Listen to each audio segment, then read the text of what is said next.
Up down করে, ওঠানামা করে, এবং হচ্ছে এই পিস্টন থেকে এই পাওয়ারটা চলে যায় আমাদের একটা রড, তার নাম হচ্ছে কানেক্টিং রড।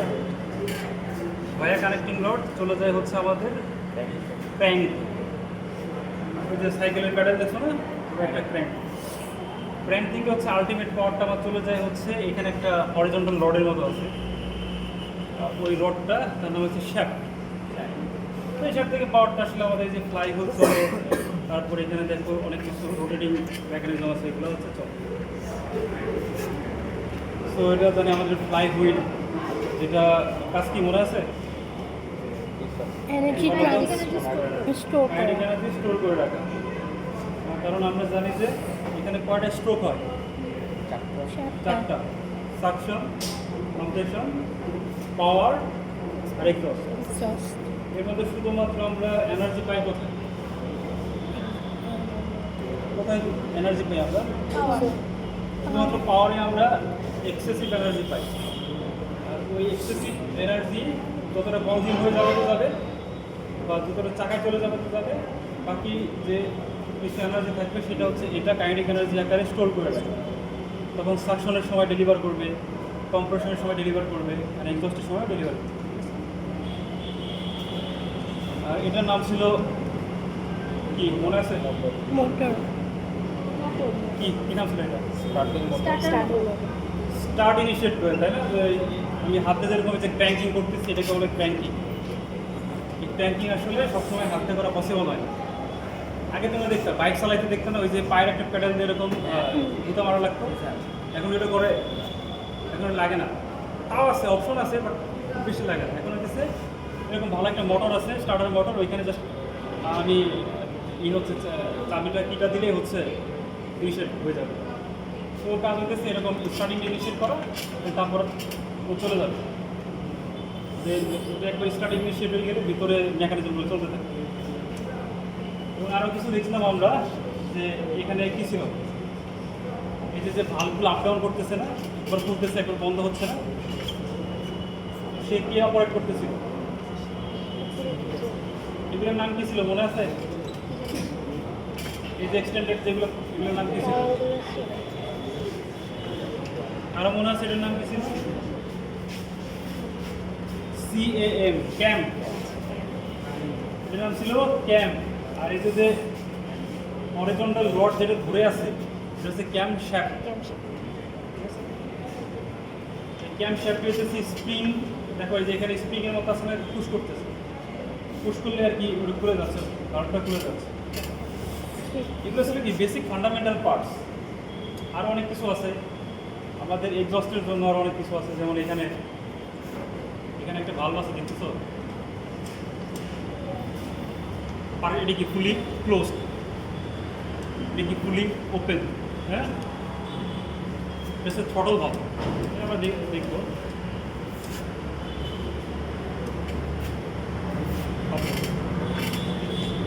তাহলে আমরা আজকে আমরা দেখবো, আমরা এর আগের বার দেখছিলাম যে হচ্ছে একটা আইসি ইঞ্জিনের ভেতরে কি কি থাকে। আজকে আমরা দেখব ডিজেল ইঞ্জিন। ডিজেল আর পেট্রোল সিমিলার, বাট অনেক ডিফারেন্স আছে। সো আগে আমরা ডিজেল দিয়ে শুরু করি, ঠিক আছে? এখন ডিজেল দিয়ে আমরা শুরু করি।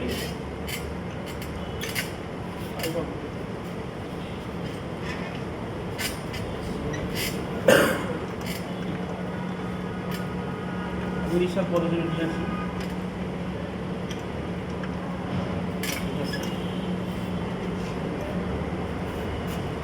আমাদের ডিজেল ইঞ্জিনে, আসলে ডিজেল ইঞ্জিনে শুরু করার আগে বলতে হবে ডিজেলটা কীভাবে আগুন লাগে, কীভাবে ডিজেলে কম্বাকশন হয়, এটা জানতে হবে, তাই না? কারণ আমাদের সাকশনের উদ্দেশ্য কী ছিল? সাকশন ছিল না, কম্প্রেশন ছিল। সাকশনের উদ্দেশ্য কি আর কম্প্রেশনের উদ্দেশ্য কি? এমনি এমনি দুটো স্ট্রোক এখানে আছে নাকি কোনো উদ্দেশ্য অবশ্যই আছে? সাকশনে কি করতে হবে সেটা অক্সিজেন সহ যে বাতাসটা সাকশনের কাজ কি? এয়ারটা ভিতরে নিয়ে আসে, সাক করে ভিতরে ভিতরে নিয়ে আসে। কি আনবে? এয়ার আনবে, অথবা এয়ার এবং ফুয়েলের মিক্সার। সো প্রথম মেইন পয়েন্ট সেটা হচ্ছে ডিজেল ইঞ্জিনে সাফ করে শুধুমাত্র ফ্রেশ এয়ার টানবে। ঠিক আছে, ডিজেল ইঞ্জিনে কি করবে? সাফ করে শুধুমাত্র ফ্রেশ এয়ার ফ্রেশ এয়ার টানবে। তার মানে ইঞ্জিনের মধ্যে কি আসবে? Fresh air. তাহলে লেখো সাকশনের সময় কি আসবে? Fresh air. তার মানে আমি দেখাই, এইটা হচ্ছে আমাদের সাকশন। দেখো আমাদের ভাল্বটা, সাকশন ভাল্বটা ওপেন হয়ে গেছে। এটা সাক করতে করতে একদম হইতেছে ফুলি হইতেছে, এয়ার দ্বারা পূর্ণ হয়ে গেছে।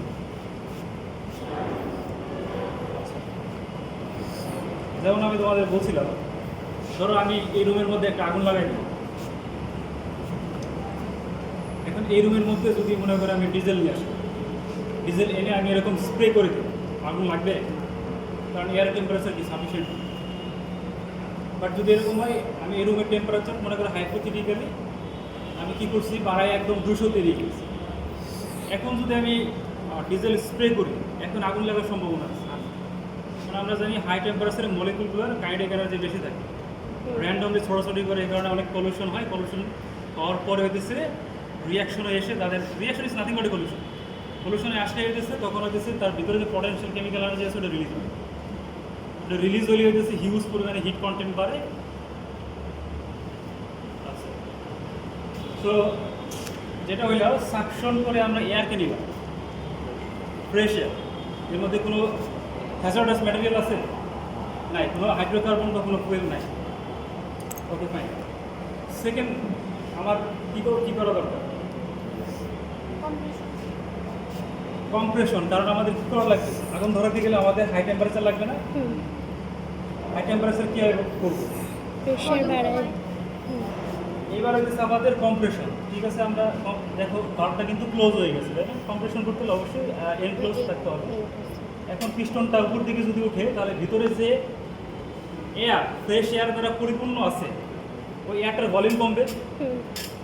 ভলিউম কমতে কমতে কমতে কমতে মিনিমাম। তা আমরা জানি যে হচ্ছে ভলিউম যদি কমে, প্রেশার বাড়ে, টেম্পারেচার বাড়ে।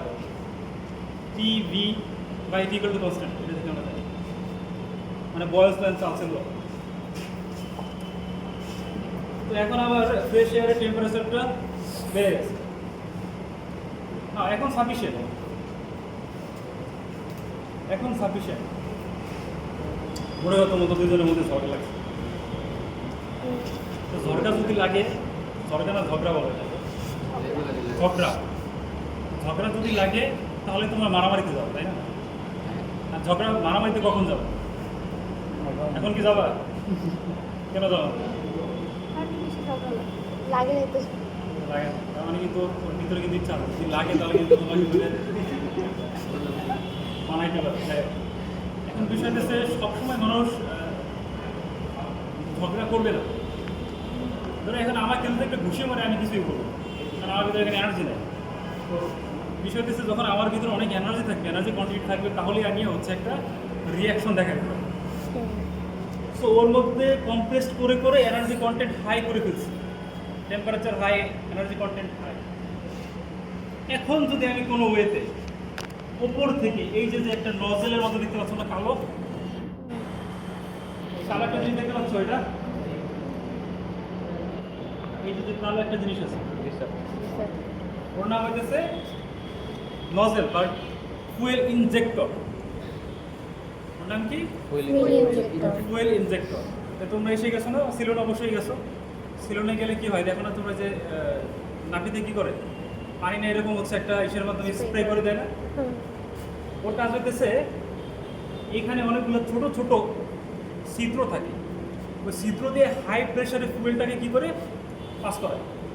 এতে হচ্ছে ফুয়েলটা এরকম স্প্রের মতো ছোট ছোট কণায় বিভক্ত হয়েছে। ঠিক আছে, এখন মনে করো এখানে টেম্পারেচার তো অনেক হাই, আমরা বুঝতে পারতেছি, কম্প্রেস করে ফেলছি। এই হাই টেম্পারেচার এনভায়রনমেন্টের মধ্যে এখন যদি আমি ফুয়েলকে স্প্রে করে দিই, এখন কি সাফিসিয়েন্ট না তারা রিয়াকশন আসার জন্য? এটা কি কম্প্রেশনের সময় স্প্রে করে? কম্প্রেশনের শেষের দিকে, নট কম্প্রেশনের সময়। এই যে কম্প্রেশন শুরু হয়েছে, শেষ হইতে হইতে হইতে যখন টপে চলে আসবে, দেখো আমাদের পিস্টনটা কিন্তু টপে চলে গেছে। তাই না? দেখো একদম উপরের দিকে আছে। সো ওই মুহূর্তে কি কম্প্রেশন সবচেয়ে বেশি। কম্প্রেশন যদি বেশি হয় টেম্পারেচার কি হবে? হাই বেশি। সো ওই মুহূর্তে যদি আমি এখন ফুয়েলটা স্প্রে করা শুরু করি তাহলে আমার কম্বাসন ঘটানোর বা রিয়াকশন লাগানোর বা আগুন ধরার টেন্ডেন্সি থাকে। আচ্ছা মনে করো সাইকেল চালাতে পারো, কিন্তু মনে করো কিছু না, তারা সাইকেল চালাতে পারো পারো? যারা পারো আর যারা পারো না তারা যখন শিখতে যাবো তখন দেখবা অনেক অবশ্য সাইকেল চালানো শিখবে। ও মনে মনে বলতেছে সাইকেল চালানো কি শিখবো, বয়স আছে, এখন বিয়ে শাদী করবো, আর কত সাইকেল চালাবে। এখন দেখো সাইকেল চালানোর সময় তোমরা সাইকেলটাকে জোরে অ্যাক্সেলারেট করার জন্য কি করো? প্যাডেলটা জোরে চাপা, তাই না? কখন মারো? কখন মারো? স্টার্টিং এর সময় না না, তুমি প্যাডেলে কোন পজিশনে মারো সেটা থেকে। এই যে প্যাডেলটা কিরকম ভাবে ঘুরে দেয়? প্যাডেলটা যখন উপরে থাকে তখন মারো নাকি নিচের দিকে নেমে যায় তখন মারো? উপরে থাকে এক্স্যাক্টলি উপরে যখন থাকে তখন জোরে পুশ করলে আমার লাভ আছে। মনে করো নিচে এখানে চলে আসে, ওরে জোরে পুশ করলে লাভ আছে? না ইফেক্টিভ ফোর্স খুব বেশি একটা ট্রান্সফার হবে না। সিমিলারলি আমাকে যদি এনার্জি পাইতে হয়, মানে ওয়ার্কটা পাইতে হয়, তার মানে কি করতে হবে? পিস্টনের ওপরেই যখন আছে, এই যে পিস্টন আছে এখানে, পিস্টনকে ওপরে থাকা অবস্থায় যত জোরে নিচের দিকে পুশ করা যায় তত জোরে পুশ যখন হবে তত জোরে পাওয়ারটা ট্রান্সফার হয়ে একদম ক্র্যাঙ্ক শ্যাফটে চলে যাবে। সামথিং লাইক ওই সাইকেলের। সো পিস্টনটা যখন উপর দিকেই আছে কিছুটা, তখনই আগুন লেগে যাওয়ার পরেই যেহেতু এক্সপ্লোড হবে, নিউক্লিয়ার বোমের মতো এক্সপ্লোড হবে, তো তখন হইতেছে হিউজ পরিমাণের প্রেশার এই পিস্টনটাকে নিচের দিকে জোরে জোরে ডাউন করবে। ঠিক আছে? সো ও পাওয়ার পাইলে থেকে কম্বাসনের পর হিউজ প্রেশার ডেভেলপ হয়েছে, ওই প্রেশার জোরে ওকে নিচের দিকে ফাস্ট দিকে। This is our expansion. এখানে তুমি তোমার সিগনিফিক্যান্ট ওয়ার্কটা পেয়ে গেছো। ওয়ার্ক মানে কি? ফোর্স ইন্টু ডিসপ্লেসমেন্ট না, অথবা প্রেশার ইন্টু ভলিউম, যেটাই বলি না একই, মানে যদিও ইউনিট আলাদা। সো তাহলে এক্সপানশনে বুঝতেছো আমি কীভাবে এনর্ভাস ওয়ার্ক পাচ্ছি। আচ্ছা, তার মানে ও নিচে চলে আসলো। এখন কি আমরা জানি যে আমার হাইড্রোকার্বন যেটা আছে সেটা কম্বাসনে কি পুড়ে গেছে না? এখন আর কি যা অবশিষ্ট আছে সেটা আমার জন্য কি কাজে নেই, ওয়েস্ট, বার্নিং প্রোডাক্ট, তাই না? এই কালো ধোয়া আর কি, কালো ধোয়া না সবসময়, কালো ধোয়া আসলে আচ্ছা বলতে পারবা তোমরা গাড়িতে কখন কালো ধোয়া দেখো? এ তোমরা নসিমনে উঠছো, নসিমন দেখছো? নসিমন অথবা পুরান ঢাকায় লেগুনা দেখছো না? পুরান ঢাকা বাসা কারো আছে? পুরান ঢাকায় আছো? আচ্ছা, সবাই আমরা ঢাকায় যারা থাকি, মানে তোমরা যারা ঢাকায় আসো তারা সবাই গেছো আর কি, অন্তত বিরিয়ানি খাওয়ার জন্য তো গেছো, যাও না? গেছো, ওইখানে যাই দেখবো প্রচুর লেগুনা চলে।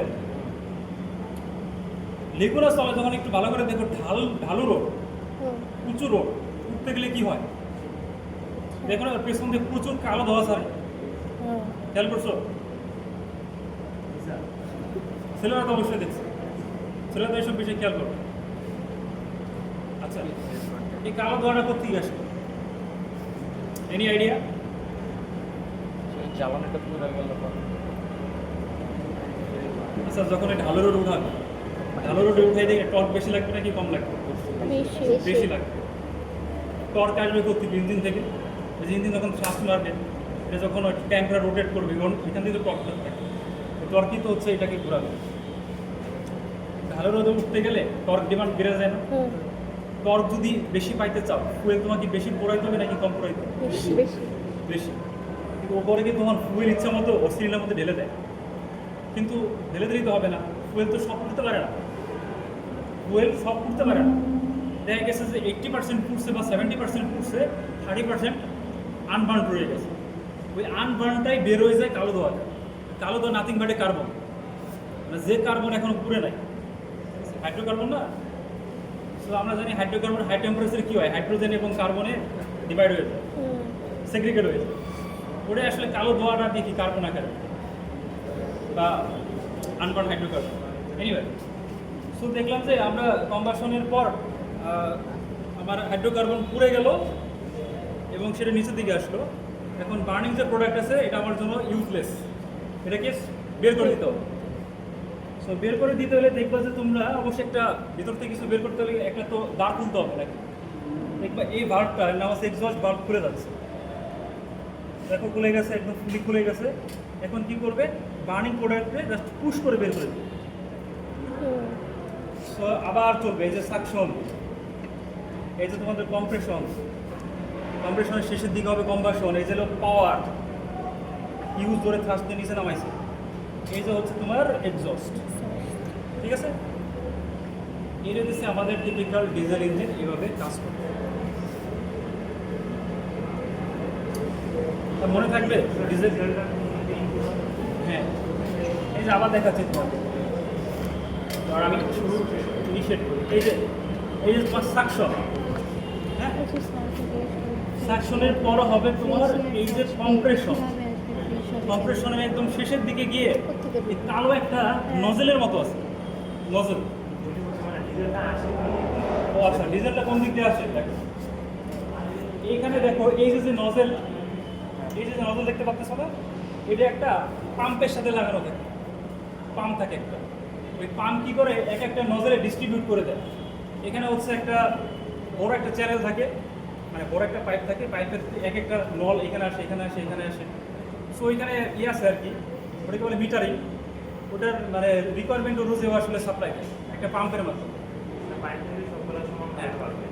সবগুলো মোটামুটি সমানভাবেই চলে যায়। স্যার ফ্রেশ এয়ারটা কোত্থেকে আসে? এই যে হ্যাঁ, ফ্রেশ এয়ারটা good, very good question. Fresh এয়ারটা কোথা থেকে আসে? আমরা দেখতে পেলাম ফ্রেশ এয়ারটা কি কোথা থেকে আসবে। যদি আমরা দেখি সাকশনের সময় এখানে তো, এখান থেকে তো ঢুকবে না, জি স্যার। এখান থেকে যদি আসে তাহলে দেখবা আমাদের এখানে হচ্ছে এই যে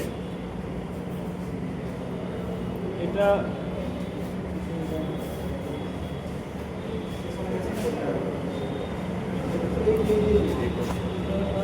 হ্যাঁ, আচ্ছা দেখো একটা পেছনে ই আছে, এই যে এখানে দেখো, এই যে দেখো এখানে এরকম একটা ই থাকে, মানে চ্যানেল আছে। এখান দিয়ে হচ্ছে এটার নাম কি, এই যে এটা দেখতে পাচ্ছ না একটা ইসের মতো, ব্লোয়ারের মতো। জি স্যার। ব্লোয়ার কি করে, এয়ারকে টান মারে, সাক করে নেয়। ও তখন হচ্ছে এয়ার এখানে এসে এটাতে ঢুকে এখানে আসে। স্যার ফ্রেশ এয়ার মানে কি ফিল্টার হয়ে আসে এরকম কিছু? হ্যাঁ, ফ্রেশে একটা ফিল্টার হয়ে আসে। কেন ফিল্টার হয়ে আসে, কারণ আমার জানি সাপোজ মনে করো ঢাকার যদি এয়ারটা নেয়, তো ঢাকার এয়ার মধ্যে প্রচুর পরিমাণে সলিড পার্টিকেল। সো যাতে হচ্ছে ওই সলিড পার্টিকেল বা হচ্ছে আনওয়ান্টেড পার্টিকেল যাতে কম থাকে, কারণ একটু ক্লিন করে ভিতরে নেওয়া হয়। ওটা জাস্ট কিছুই না, হালকা পাতলা একটু ক্লিন করে ভিতরে নেওয়া হয়। সো এখানে দেখো এই যে চ্যানেলটা আছে না, এখানে এই চ্যানেলটার মাধ্যমে হতেছে যে এখান দিয়ে আসবে। ওকে, আর এটা হচ্ছে আমাদের থ্রটল, যেটা ফুললি ক্লোজড, এটা কি ফুললি ওপেন। এটা আমার এয়ারের রিকোয়ারমেন্ট আবার কিন্তু এক এক সময় এক এক রকম। এয়ারের রিকোয়ারমেন্ট এক এক সময় এক এক রকম। যেমন এটা অবশ্য বলতে গেলে অনেক বিষয় আসবে, মানে এটা দ্বারা কন্ট্রোল করা হয় এয়ার বেশি আসবে নাকি কম আসবে। সাপোজ পুরোপুরি খোলা থাকলে এয়ার বেশি আসবে, পার্শিয়ালি ক্লোজ করে দিলে এয়ার কম আসবে। সেটা দ্বারা কী করা হয়, মানে তুমি তোমার ওই হাতের মাধ্যমে এটা কন্ট্রোল করবে, বাইকে যেটা করে এটা হচ্ছে থ্রটল বল। কখন কেমন লাগবে? তাহলে গিয়ারের সাথে এটা কানেক্টেড। আচ্ছা, কখন মনে করো তুমি জ্যামে পড়ছো, জ্যামে কি তুমি ইঞ্জিন একদম বন্ধ করে রাখো? তো যদি এরকম হয় জ্যাম হইতেছে 1 ঘন্টা বা আধা ঘন্টার বেশি সাস্টেইন করে, তখন অনেক সময় ইঞ্জিন বন্ধ করে দেয়। জ্যামে পড়ছো, তখন এই জ্যামে কি তুমি পাওয়ার প্রডিউস করতেছো, জ্যামের সময় কি করবা, ইঞ্জিনটা যাতে চালু থাকে বাট সাফিসিয়েন্ট পরিমাণ ইঞ্জিন না পড়ুক, বেশি পড়লে তো তোমার লস, তাই না? সো তখন কী করা হয়, তখন এয়ারের রিকোয়ারমেন্ট কম, কারণ এয়ার যত বেশি আসবে ওটা পড়ে দিলে আবার হাইড্রোকার্বনও বেশি আসতে হবে। এখানে কী করে, তখন পার্শিয়ালি ওপেন করে রাখে, তাতে এয়ারটা বেশি না আসে, কোনো মধ্যে ফুয়েলটা এসে আর কি হালকা পাতলা আর কি অপারেট থাকে, আপ ডাউন করতে থাকে। আবার যখন দেখো পাওয়ার অনেক বেশি লাগবে, পাওয়ার বেশি লাগলে কী হবে? আচ্ছা, তোমাদের কখনো শ্বাসকষ্ট হয়েছে? কার শ্বাসকষ্ট আছে? তোমার আছে? যার মানে আমি আমার নিজেরও হচ্ছে মানে শ্বাসকষ্ট হয়েছিল বেশ কয়েকবার। আর ডিউ টু আমার হচ্ছে একটু মানে আছে, কমপ্লেক্সিটি আছে, ইনসমনিয়া আছে, তো এই কারণে কখনো কখনো খুবই কম হয়, বাট তারপরেও শ্বাসকষ্ট হয়। তখন কি হয়, এই শ্বাসকষ্টের সময় দেখছো মানে তুমি ফ্রেশ এয়ার টেনে কুল পাচ্ছ না, এরকম মনে হয়েছে? ফ্রেশ এয়ারটা তোর ফুসফুসে নিয়ে টেনে তুমি কুল পাচ্ছ না, মনে হইতেছে একটা পিভিসি পাইপ লাগাই বা একটা পাম্প লাগাই, পাম্প হচ্ছে টেনে টেনে যাতে হইতেছে ফুসফুসের মধ্যে এয়ারটা। যারা মানে করছো তারা বুঝবা। সো এখানে যখন হইতেছে তোমার বডি, আচ্ছা তুমি যখন হইতেছে দৌড়াও তখন তোমার বডির কি লাগে? বেশি পরিমাণে এয়ার লাগে না? তখন কারণ হার্টটা দ্রুত কাজ করে, লাঙে হইতেছে কি হিউজ পরিমাণে অক্সিজেন সাপ্লাই দিতে হয়। তখন কী করবা? তোমার নাকটা কি পার্সিয়াল ওপেন করে রাখবা নাকি ফুলি ওপেন করবে? কী করবা? অবশ্যই এরকম ফুলি ওপেন করে রাখবে। যদি এরকম করে রাখো তাহলে তো তোমার অক্সিজেন লাগবে বেশি, কিন্তু নাকটা তুমি বন্ধ করে রাখো, বেশি অক্সিজেন পাবা। এই কাজের এইটা জাস্ট এরকম হচ্ছে, যখন হাই পাওয়ারে যাবে তখন হচ্ছে ওর নাক, এটা নাক একদম পুরোপুরি খুলে রাখে। বুঝতে পারছো বিষয়টা? এখন তোমরা এখানে যা বুঝছো সেটা একটু লেখার চেষ্টা করো, কী কী নাম বলছি একটু ভিজুয়াল করে লেখার চেষ্টা করো। সেকেন্ড